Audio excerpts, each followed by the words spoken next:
4 चरण का चुनाव हो गया है और आरंभ में ही हमने ये कहा था कि पहले और दूसरे चरण के होते होते ही समाजवादियों में जो ओवर कॉन्फिडेंस जिसका वो प्रदर्शन कर रहे हैं वो ध्वस्तता नजर आएगा। और आपने देखा कि जो उनको कल्पना थी कि पहले और दूसरे चरण के बाद न मानो किसी तरह की कोई लहर उठ पड़ेगी, ऐसा कुछ देखने को दृश्य नहीं मिला, बल्कि तीसरे चरण पहुंचते पहुंचते सारे का सारा परिवार के वो सदस्य भी जो कभी सक्रिय राजनीति में नहीं रहे जीवन भर, वो भी उस दिन मंच पर आए मुलायम सिंह यादव जी के समेत। और धीरे धीरे जिस तरह से चुनाव प्रक्रिया आगे बढ़ती जा रही है, पूरे प्रदेश में,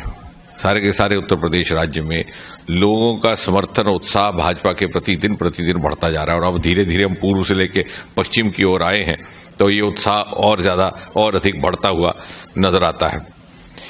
बहुत लंबी बात ना करते हुए संक्षेप में मैं ये कहूँगा, इसका ये भी कारण है कि धीरे धीरे लोगों को ये समझ में आने लगा और कहीं ना कहीं हमने भी समझाने में ये सफलता प्राप्त की कि बहुत अधिक कुछ नहीं करना, केवल स्मरण करें आज से 5 वर्ष पहले का समय जब इनका शासनकाल था। उत्तर प्रदेश की छवि न केवल पूरे देश में किस प्रकार से दूषित कर दी गई थी, बल्कि जब उत्तर प्रदेश की सरकार का उल्लेख किया जाता, जिक्र किया जाता, तो क्या क्या नाम किस किस टिप्पणी के साथ उसका उल्लेख होता। कोई कहता ये दंगा सरकार है, कोई कहता ये माफिया सरकार है, कोई कहता गुंडा सरकार है, कोई कहता अवैध जमीन कब्जा करने वाली सरकार है। आज प्रमाणित ढंग से, व्यवहारिक ढंग से 5 वर्षों की कठोर परिश्रम के उपरांत निष्ठा के साथ मोदी जी के नेतृत्व में, जोगी जी के माध्यम से ये छवि बदलने का कार्य हुआ है। उदाहरण के तौर पर मुख्तियार जैसे अपराधी को, जिसे बड़ी सुविधा से तत्कालीन सरकार ने यहां से जाने दिया और जाकर के पंजाब में शरण ले ली, उसको वहां से निकाल करके वापस उत्तर प्रदेश लाना, मुकदमा दायर करना और उसको सजा देना, और आज वो कारागार में है, ये काम भी मोदी जी ही कर सकते थे। और उनकी प्रेरणा से योगी जी इसको धरती पर अमल में ला सकते थे, क्योंकि जब दोनों सरकारों में एक समन्वय हो, केंद्र सरकार में और राज्य सरकार में, तो बहुत सारे ऐसे कार्य, बहुत सारी ऐसी योजनाएं जो पर्याप्त तौर पर धरती पर उतरने में असफल रहती हैं, उनका काम सफलतापूर्वक संपन्न करने का होता है। हमने जगह तो मुझे संयोगवश ये ध्यान में आ गया कि एक बहुत बड़ा योगदान, जिसकी अक्सर उतनी चर्चा नहीं होती जितनी बाकी विषयों को लेकर होती है, मोदी जी का ये रहा कि उन्होंने रेडियो को रिवाइव किया। क्योंकि वाकई इलेक्ट्रॉनिक चैनल की धाम शाम में कहीं ना कहीं रेडियो का महत्व घटता गया। हालांकि हमने देखा कि जो दूर दराज के क्षेत्र हैं, क्योंकि बहुत समय तक प्रभार रहा मेरे पास पूर्व उत्तर का, तो जहां कोई टेलीविजन नहीं पहुंचता, कोई इलेक्ट्रॉनिक चैनल नहीं पहुंचता, वहां आकाशवाणी पहुंचता है। तो इस आकाशवाणी के महत्व को उजागर करने का भी कार्य मन की बात के माध्यम से मोदी जी के द्वारा हुआ है। तो सबसे पहले तो काशी की पावन धरती पर और आदरणीय प्रधानमंत्री श्री नरेंद्र मोदी जी के लोकसभा चुनावी क्षेत्र में मीडिया बंधुओं को प्रणाम, नमस्ते। हमारा 4 चरण का चुनाव हो गया है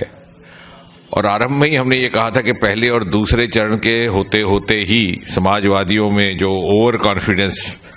जिसका वो प्रदर्शन कर रहे हैं वो ध्वस्तता नजर आएगा। और आपने देखा कि जो उनको कल्पना थी कि पहले और दूसरे चरण के बाद न मानो किसी तरह की कोई लहर उठ पड़ेगी, ऐसा कुछ देखने को दृश्य नहीं मिला, बल्कि तीसरे चरण पहुंचते पहुंचते सारे का सारा परिवार के वो सदस्य भी जो कभी सक्रिय राजनीति में नहीं रहे जीवन भर, वो भी उस दिन मंच पर आए मुलायम सिंह यादव जी के समेत। और धीरे धीरे जिस तरह से चुनाव प्रक्रिया आगे बढ़ती जा रही है, पूरे प्रदेश में, सारे के सारे उत्तर प्रदेश राज्य में लोगों का समर्थन उत्साह भाजपा के प्रति दिन प्रतिदिन बढ़ता जा रहा है। और अब धीरे धीरे हम पूर्व से लेकर पश्चिम की ओर आए हैं तो ये उत्साह और ज्यादा और अधिक बढ़ता हुआ नजर आता है। बहुत लंबी बात ना करते हुए संक्षेप में मैं ये कहूँगा, इसका ये भी कारण है कि धीरे धीरे लोगों को ये समझ में आने लगा और कहीं ना कहीं हमने भी समझाने में ये सफलता प्राप्त की कि बहुत अधिक कुछ नहीं करना, केवल स्मरण करें आज से 5 वर्ष पहले का समय जब इनका शासनकाल था। उत्तर प्रदेश की छवि न केवल पूरे देश में किस प्रकार से दूषित कर दी गई थी, बल्कि जब उत्तर प्रदेश की सरकार का उल्लेख किया जाता, जिक्र किया जाता, तो क्या क्या नाम, किस किस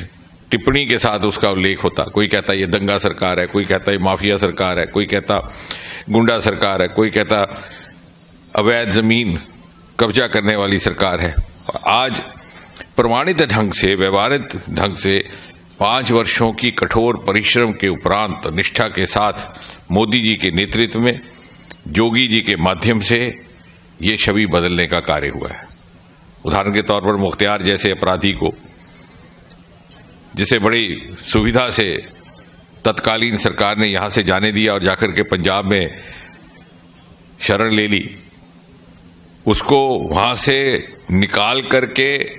वापस उत्तर प्रदेश लाना, मुकदमा दायर करना और उसको सजा देना, और आज वो कारागार में है। ये काम भी मोदी जी ही कर सकते थे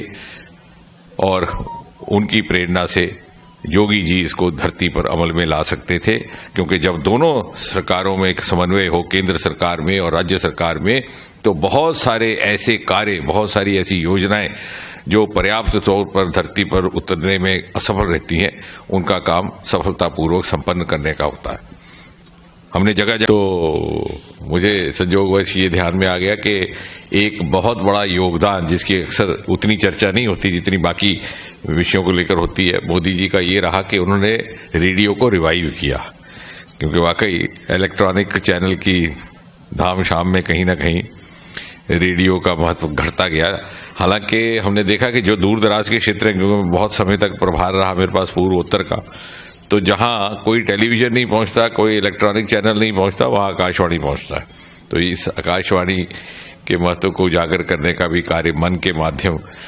बात के माध्यम से मोदी जी के द्वारा हुआ है। तो सबसे पहले तो काशी की पावन धरती पर और आदरणीय प्रधानमंत्री श्री नरेंद्र मोदी जी के लोकसभा चुनावी क्षेत्र में मीडिया बंधुओं को प्रणाम, नमस्ते। हमारा